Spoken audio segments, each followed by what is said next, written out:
And that is a narrative that has been told or relied on images we're all familiar with. One of the most powerful, the Twin Towers on 9/11. The faces of the 19 hijackers who allegedly carried out the attacks. The photo of a very unkept and disoriented individual by the name of Khalid Sheikh Mohammed, who is the alleged mastermind of 9/11. I'm sure you would recognize the picture if you saw it, if you don't recognize the name. That's a picture of him when he was captured in Pakistan.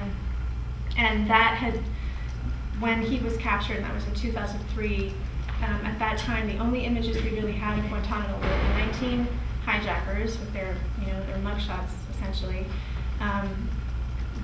Distant figures of prisoners in orange jumpsuits at Guantánamo, and then we had Khalid Sheikh Mohammed. So he sort of became the face of everything that was invisible about Guantánamo at that time. We have his image. We have, and by the way, he is now facing the death penalty. He's been charged with a group of four other co-conspirators for carrying out 9/11 and is facing the death penalty for evidence that was essentially obtained through torture.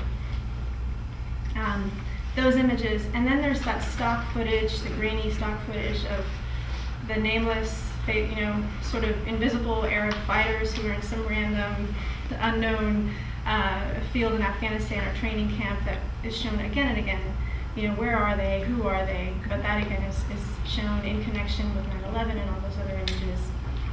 And then the dehumanizing photographs of the prisoners at Guantánamo, and all we've really seen from them are, again, the orange jumpsuits, huddled, shackled, hooded, behind bars, behind barbed wire, and that's really all we've gotten. And those images together, I think, have been very powerful in evoking a certain fear of a dangerous and pressing, continuing threat. They've been very effective in dehumanizing our enemy and our clients, and they've been used effectively to justify the policies of indefinite detention and torture at Guantánamo. So that, I think, is maybe an obvious but very basic and strong reason why I think we really are where we are 6.5 years later after Guantánamo first opened, despite everything we know to be true. And the government's narrative is one that's also been able to dominate for many years because of the secrecy and the control around Guantánamo. And that has really impacted our ability to present a counter-narrative and present other images that humanize our clients and tell their stories effectively. So, for example, when the first prisoners arrived at Guantánamo in January of 2002, we knew virtually nothing about them, about the vast majority of them, except what the government was telling us. They were held for 2.5 years. The prison opened in January of 2002. In July of 2004, and that was after the first Supreme Court decision, lawyers were first allowed to get into the base. Until that time, you had 500 to 600 men who had only seen the Red Cross occasionally, and military intelligence people and the government for 2.5 years. They were held completely incommunicado. We had no information about them. We had very little information about us. So 2004, July of 2004 was really the first opening when Guantánamo's doors opened up a little bit. But it was in that period of time, in the intervening years, when the government really was able to dominate the narrative and the images of who was at Guantánamo. And we heard again and again phrases like, these are the worst of the worst. There's a now infamous quote by the then chairman of the Joint Chiefs of Staff, General Richard Myers, claiming that they were so terrifying that they could chew through a hydraulics cable to bring down a C-17 plane, which is a transport plane. So that's who we were holding at Guantánamo, and that resembles nothing of my clients. So that was, that was sort of dominant between 2002 and 2004, and then again in 2003, we had Khalid Sheikh Mohammed captured, and his picture plastered everywhere. That then became the face of the hundreds of people who were invisible and being held at Guantánamo. I wanted now just to share another image of talked to you a little bit about Jamal, but I wanted to tell you about another client that I met in Afghanistan, just to, again, show you how false this narrative of who we have at Guantánamo really is. This is a prisoner that I met in Afghanistan. He's an Afghan.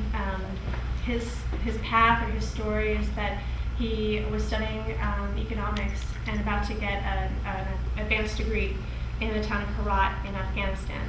And when the Taliban came to power, he fled to escape them. And ironically, he was then accused of being part of the Taliban, but he fled them. He fled across the border to Iran, and in Iran, he started driving a taxi. He fled with his wife and his young son. He started driving a taxi to make ends meet. When the U.S. started bombing Afghanistan, many Afghans fled to neighboring countries, and the Iranis began cracking down on undocumented Afghans. And he was one of those who was seized and arrested in that environment. He was held for a month by the Iranians, transferred to the Afghans, transferred then to the Americans, who were clearly operating in Afghanistan, held for 13 months in an underground CIA-run prison. And by underground, and I had to clarify this with him when I was talking to him, I literally mean underground, no daylight for 13 months.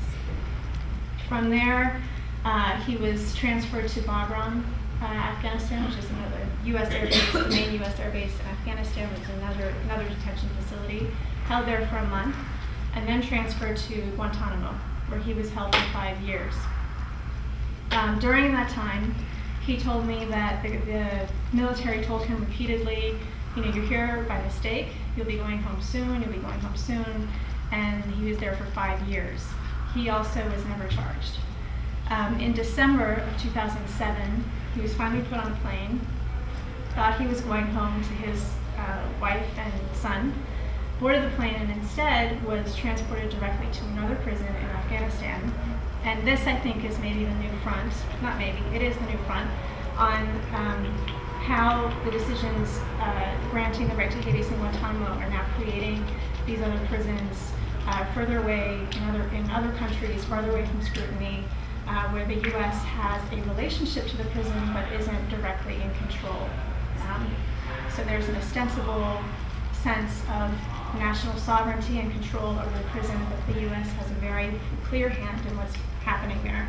And that's the case with the prison that this individual, his name is Aminullah, was transferred to. This is a facility that the U.S. built, it funded, it trained its jailers. It has 24/7 presence through mentoring personnel and providing, advising, help, and mentoring is how they put it. But they have constant on-site presence, and they control decisions about who is released and who is not. So that's where he's held. The prison is called the Afghan National Detention Facility. It's a unit, and this is the other kind of tricky part of it. It's a unit within a broader prison called Policharki Prison, which is an Afghan prison from the Soviet era. It's very much an Afghan prison, but this particular unit where he is being held was built by the United States, and it was built specifically for the purpose of holding national security detainees who were transferred from Guantánamo and from Bagram. So there are about 200 people there now, and he was one of them. So anyway, when I met him, it was February. He had been transferred there in December. He is released. He was released in June, and I talked to him this morning. And he's in the process of rebuilding his life. He's with his wife and son. But, the U.S. transferred him without any apology, without any explanation. He, has had no redress for the collateral consequences of his imprisonment, the effects on his health, the effects on his income, the effects on his family. And the greatest insult of all is that he is still officially considered an enemy combatant by the U.S. government. So I think one important narrative to tell, or one important story to tell after Guantánamo closes is, what happened to the people who've been released. And there's a whole other phase of their lives and their stories that needs to get told.